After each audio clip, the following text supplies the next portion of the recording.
Today, I'm talking with Caitlyn Krebs from Nalu Bio. We spoke maybe close to a year ago, and she agreed to come back on and tell us a little bit about what she's up to and what's going on with Nalu Bio's Bio. I don't know why I'm Bio. Bio. Hey, Caitlyn, how you doing? Yeah. I'm doing well, Don. Thanks for having me back. Oh, Appreciate it. you bet. No. We always love hearing what's going on. So. For those people, a lot of people may not have been around or familiar with the company, and it's been a while anyway. So Nalu is not a publicly traded stock; it's privately held. You guys are on the cannabis space, but before I give away too much, tell us a little bit about what you guys do. Sure. Thank you. So Nalu Bio, we're developing a chemistry-based cannabinoid platform. Mm-hmm. So we are synthesizing CBD and the other minor cannabinoids in the lab. So we're not hemp. We're not extracting CBD from hemp or cannabinoids from hemp. Yep. We're not in biosynthesis, so using E. coli or yeast. Yep. We are a pure chemical synthesis of CBD and other cannabinoids.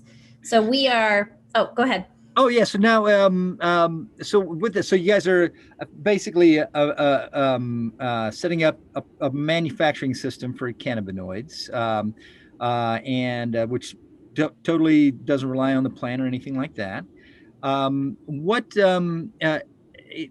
it comes to like the cost effectiveness, as you guys like biosynthesis versus chemical synthesis, how competitive are those two processes? Sure. So we are highly efficient and cost effective in comparison to biosynthesis, for example. Mm-hmm. Depending on the numbers out there, biosynthesis could be anywhere between $2,000 to $4,000 a kilo to produce CBD or CBG, CBN. We are, and those costs can also be higher, we are much lower than that. So our cost of goods are probably half the price of biosynthesis. Mm-hmm. And the reason why is we use kind of known chemistries and we combine them in novel combinations to create our CBD and other cannabinoids. So it's a very straightforward process. You're basically taking two chemicals, you're adding them together. Mm-hmm. It's a 4-step process. And out of that, we get an ultra pure, high quality kind of pharma grade GMP manufactured cannabinoid out of that, or CBD out of that. So with that, then you're going to look to supply certainly possibly pharmaceutical companies, but those kind of costs on some of the drugs that they're doing. If they're selling a drug for $35,000 a year, the costs aren't as big a consideration. But of course, getting to supply, GW Pharma has a massive amount of a massive number of fields they need to cultivate, and it certainly would be a lot easier for them just to go with a synthetically derived product from a certified manufacturer or a EU GMP manufacturer. But then there's probably a lot of other medical applications that aren't as high ticket, much more repeatable. And you get, so their costs are going to have a huge impact. So if it's some sort of, I don't know, some kind of small pill with a little bit of THC in it, if that's part of their, if that's a pharmaceutically derived or an over-the-counter product, basically, then those costs are going to be very important, and they're going to want something as pure as possible. So it's almost impossible to get there through. Just so everybody know, you can take the isolate, which is what you take the plant and reduce it down into either a CBD or a THC isolate, or a chemical or biosynthesis, chemical synthesis or biosynthesis. Those two processes are ways to just come up with the pure keep the plant out of the process. So what you're saying is that you can be much more competitive and provide it to the pharmaceutical market and to health and wellness as well. Like if you're doing a tincture, or is that what you view as your biggest opportunity right now? That's exactly right. So our commercial strategy is to go to consumer packaged goods companies, so retailers. Yep. So those large retailers that care about purity, quality, consistency, and we're also sustainable. So in the lab, you don't need the land, you don't need the water, you don't need the energy requirements. And so those are the customers that we're going after, kind of large consumer packaged goods. Longer term, we will develop what we call our own derivative. So taking that CBD molecule or platform and changing it slightly to make a compound that's more effective, more bioavailable, potential, increased efficacy. We care a lot about pain management. And so one of our co-founders, his dad had MS. And so he was looking for a better solution to treat his multiple sclerosis. And we really believe CBD and the cannabinoids, or a combination of those, could be highly effective in non-opioid pain management. So initially retail, longer term drug development. Oh, okay, great. Oh, and so when it comes to that drug development, then that'll be, so there's a company, one of the companies that I've worked with, they do CBD in a quinone group, or CBG in a quinone group. So you would create a custom novel drug based on whatever cannabinoid that you feel like that it is you need to target. You can alter it some way to change the way it acts within the body, and then there's a whole other host of drugs there, class of drugs, right? That's exactly right. In fact, we recently partnered with one of the world's experts in the endocannabinoid system and has been studying endocannabinoids, both internal and external, so phytocannabinoids, those coming from plants. We're partnering with him to test our chemistry-based cannabinoids against, CBD1, CB1 and CB2 receptors, looking at kind of cellular activity. So we're very excited about the potential of, non-opioid therapeutics for pain management. Great. So now, how long are you synthesizing at scale yet? Have you got the process down to where you're actually talk about the progress you've got and maybe some customers and sales if you guys are at that stage yet? Sure. So I think the last time we spoke, we were just in the lab. So, think about some chemists at the bench pipetting and basically adding chemicals together. So now we've transferred our chemistry cannabinoid platform to a large contract manufacturing organization. So they are experts in kind of global chemical manufacturing. They've been doing this for almost 200 years. And so now it's about scaling to the hundreds of kilos to the tons. So we'll be at the hundreds of kilos by the end of this year, by Q4, and delivering product to customers by the end of Q4 as well. Okay, great. So and that's CBD and THC? So that's just CBD. So we're not touching THC. Okay, and simply because you'd have to get licensed in every state, and you'd have to go through you'd be treated like any other multi-state operator cannabis in the U.S. That's exactly right. And so from a regulatory perspective, CBD is a great place for us to start. Okay. So now one of the other, another big advantage of either synthesizing cannabinoids, whether biologically or chemically, is now all of a sudden those other cannabinoids, apart from CBD and THC, become economical to develop. I've seen some CBG and CBN products out there. I don't know really the cost, but CBG is really expensive. But some of those other ones, it's just astronomically impractical to do it anything other than synthesis.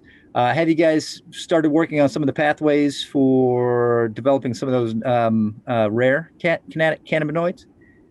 So you're absolutely right. So the challenge with those rare cannabinoids is that they're in very low concentrations in the plant, right? That's why it's so expensive. That's right. To get them out of the plant. And so you're absolutely right. A chemical synthesis approach or biosynthesis is a much more economic way to go. Again, chemical synthesis is even more economical than biosynthesis.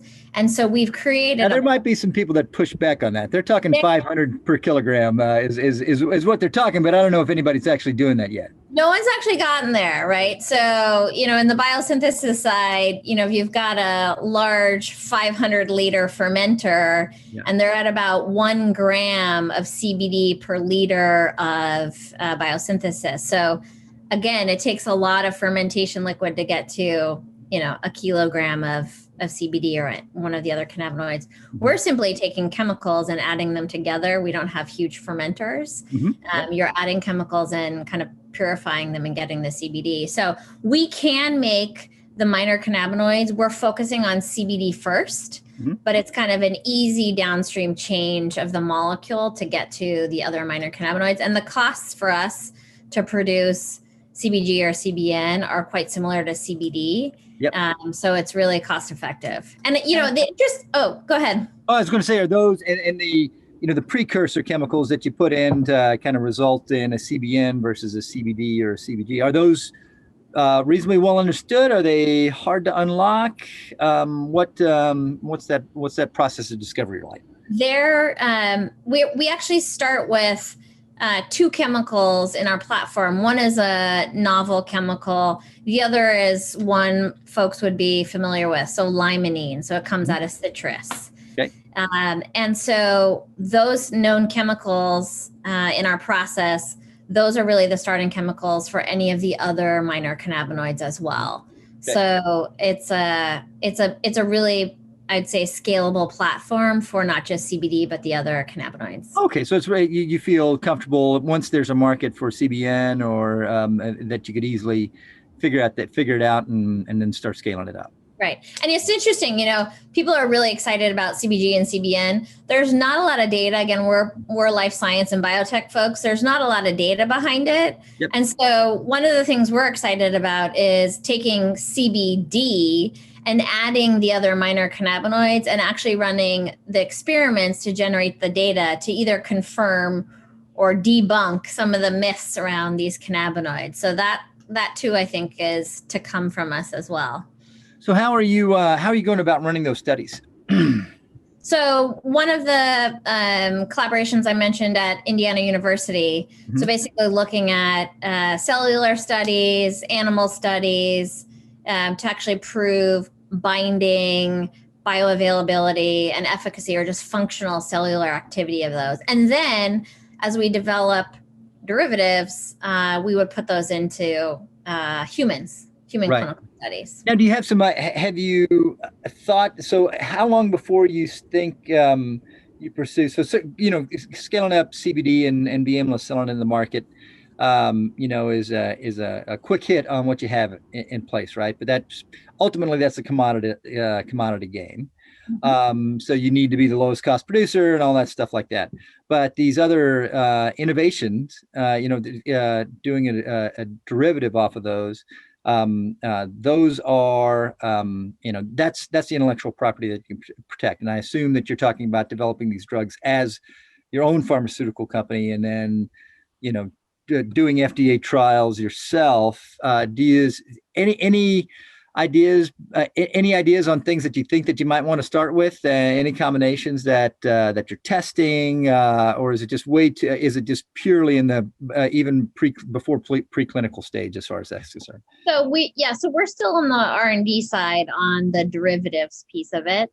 Yeah. But the therapeutic areas that we're very interested in are pain management, also inflammation, and skin. So those are the kind of three areas that we're focused on.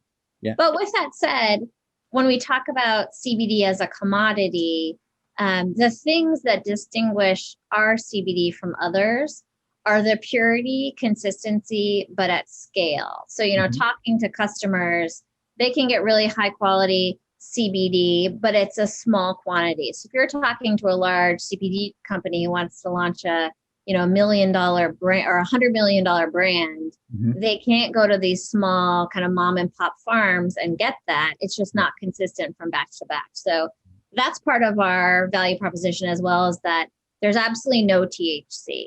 Yeah. So it's not, points be present. There's no THC. Zero. Yeah. It scales every time. No pesticides, no heavy metals. So clean and scalable at a cost-effective price. Great. Now, and refresh me. So they're like the capital rounds that what have you raised so far? Are you guys anticipating raising some money anytime soon? What's the process going to be like there? Yeah, so we raised a seed round. We closed that at the end of December. We will most likely do a Series A at the beginning of next year, so Q1 of 2022.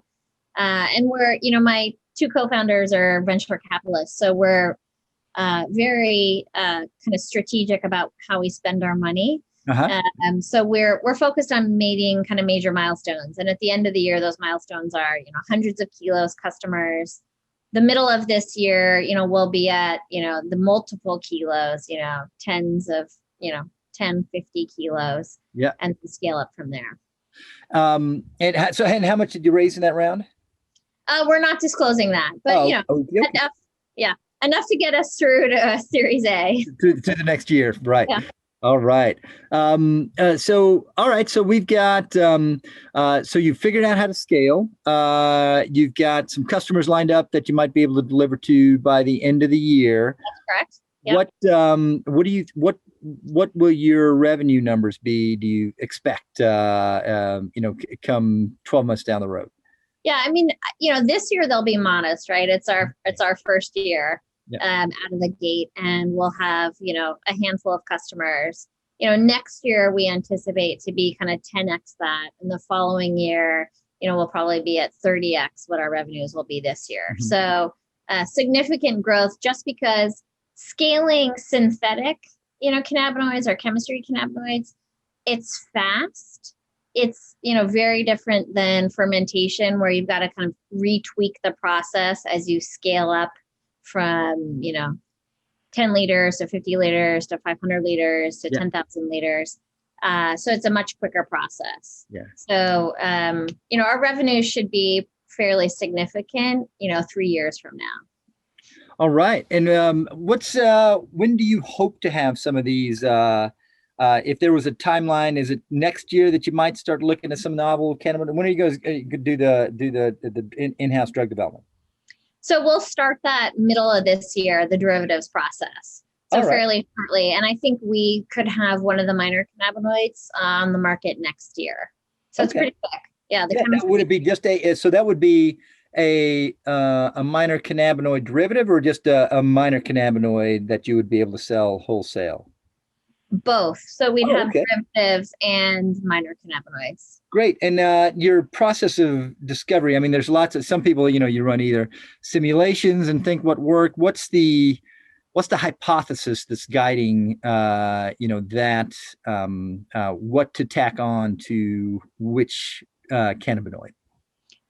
Yeah. So we've got both chemists kind of in-house and externally, some really smart folks who understand medicinal chemistry, so making drugs, and also the cannabinoids. And so we've basically done kind of a landscape assessment of the derivatives that are currently out there and looking to optimize those. And we are focused on pain as kind of the first therapeutic area.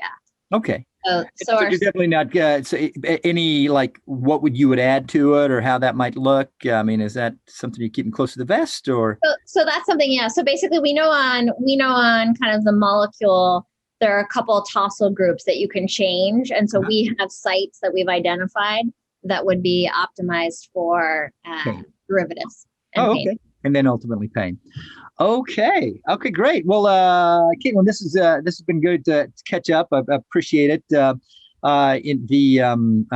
It's nice to meet those. You're where you thought you would be when we talked to you last time, and hopefully you keep things going, and by the end of this year, you got some large scale deliveries that you guys will be. Yeah, Don, things are going well, and we're ahead of schedule, so we're excited about that, and we really believe we're going to change the way cannabinoids are made. So it's the aspirin approach to CBD, right? We're chemists in the lab. Yep, that's awesome. Okay, great. Well, Caitlyn, I really appreciate your time today. Thank you, Don. Thanks for having me. You bet.